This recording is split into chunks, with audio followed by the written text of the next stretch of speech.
स्वागत है दोस्तों आप सभी का फिर से एक नई वीडियो में। दोस्तों आज की इस वीडियो में हम लोग देखने वाले हैं क्लास 12 का फिजिक्स यानी कि भौतिकी का। ठीक है, आज आपका जो वीकली टेस्ट हुआ है 31 अगस्त को, ठीक है, उसका हम लोग दोस्तों फाइनली आज की इस वीडियो में आंसर की को देखने वाले हैं। ठीक है, इसलिए दोस्तों आप वीडियो को अंत तक दिखेगा, जितना सारा दोस्तों को जरूर शेयर कीजिएगा। चैनल पहली बार आए सब्सक्राइब करने के साथ साथ बेल नोटिफिकेशन को भी ऑल पे प्रेस कर लीजिएगा। ठीक है, तो चलिए दोस्तों बिना देरी के वीडियो को शुरू करते हैं। एक एक प्रश्न को अच्छी तरह से देखिए और आंसर की मिलाइए और लास्ट में बताइएगा कि आप कितना सही किए थे। ठीक है, सबसे पहले सेक्शन से जो कि एमसीक्यू है, प्रश्न ऑब्जेक्टिव। ठीक है, 20 नंबर का था।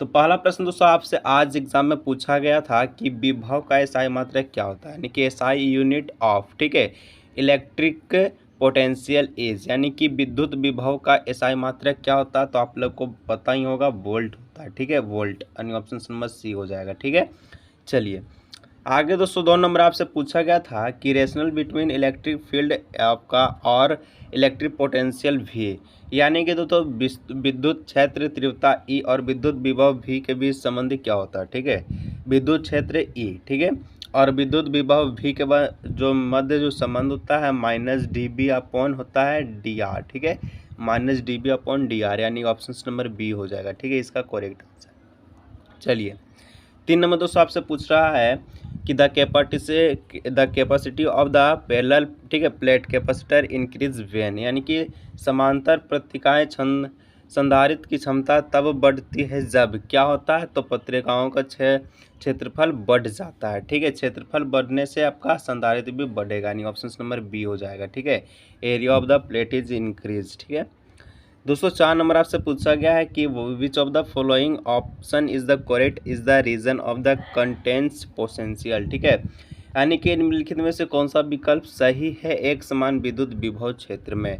अगर एक समान विद्युत विभव क्षेत्र रहेगा तो यहाँ पर निम्न में से कौन सा कथन सही हो जाएगा। ठीक है, तो यहाँ पर जो विद्युत क्षेत्र होगा यानी कि इलेक्ट्रिक फील्ड हो जाएगा वो आपका 0 हो जाएगा। ठीक है, इलेक्ट्रिक फील्ड क्या हो जाएगा, विद्युत क्षेत्र ई का मान जो है 0 हो जाएगा, 0 हो जाएगा। ठीक है, चलिए इसके बाद दोस्तों 5 नंबर आपसे पूछा गया है कि 3 कैपेसिटर, ठीक है, each of the capacity C and are added in the series connection then the equivalent capacitance will be. ठीक है, यानी कि क्षमता सी के 3 संधारित्र कैपेसिटर श्रेणी क्रम में श्रृंखला में संयोजन हुआ है, यानी कि कनेक्शन जोड़े गए हैं, तो समकक्ष सारिद्र्य क्या होगा। ठीक है, तो धारिता क्या हो जाएगा इसका, C/3 हो जाएगा। ठीक है, C/3 हो जाएगा, यानी ऑप्शन नंबर सी इसका हो जाएगा करेक्ट आंसर। जब 3 गो आपका कैपेसिटर है सी के मान में, ठीक है, अगर इसको आप लोग जो है श्रेणी क्रम श्रृंखला में जोड़ा चाहेगा तो यहाँ पर इसका इस प्रकार से आंसर निकलेगा। आगे दोस्तों 6 नंबर आपसे बोलता है कि Kirchhoff junction rules is based on the convention of. ठीक है, किरचॉफ का संधि नियम किसके संरक्षण पर है। ठीक है, तो किरचॉफ का दोस्तों संधि नियम आवेश संरक्षण के नियम पर आधारित है, यानी कि यहाँ पर ऑप्शन नंबर बी हो जाएगा। ठीक है, आवेश संरक्षण के आधार पर। इसका बाद दोस्तों 7 नंबर आपसे पूछ रहा है कि किसी चालक के पदार्थ की प्रतिरोधकता किस पर निर्भर करती है। तो कोई भी चालक हो, ठीक है, उसका प्रतिरोध का जो प्रतिरोधकता है, ठीक है, प्रतिरोधकता वो आपका दोस्तों यहाँ पर देखिए लंबाई है, और ऑप्शन बी है अनुप्रस्थ का क्षेत्रफल, सी में लिख लीजिएगा। ठीक है, तापमान, ठीक है, तापमान, तो इसका तापमान ही हो जाएगा, टेम्परेचर इसका हो जाएगा करेक्ट आंसर। ठीक है, ऑप्शन नंबर सी वाला। ठीक है, आप लोग दिए एग्जाम तो आपको पता होगा कि सी में क्या ऑप्शन था।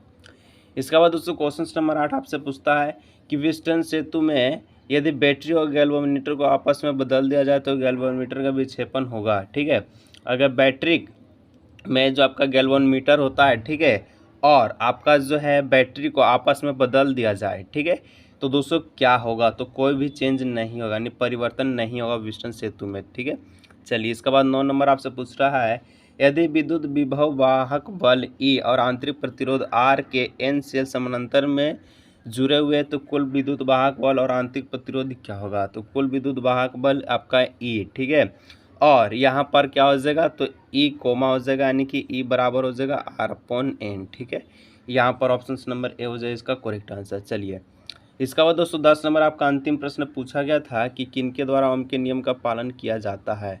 तो दोस्तों चालक यानी कंडक्टर के द्वारा ओम का नियम का पालन किया जाता है। ठीक है, इस प्रकार से दोस्तों यहाँ पर 10 ऑब्जेक्टिव प्रश्न का आंसर को देखिए। आप बताइए लास्ट में कमेंट करके क्या आज आप कितना सही किए थे। चलिए मिलते हैं नेक्स्ट वीडियो में।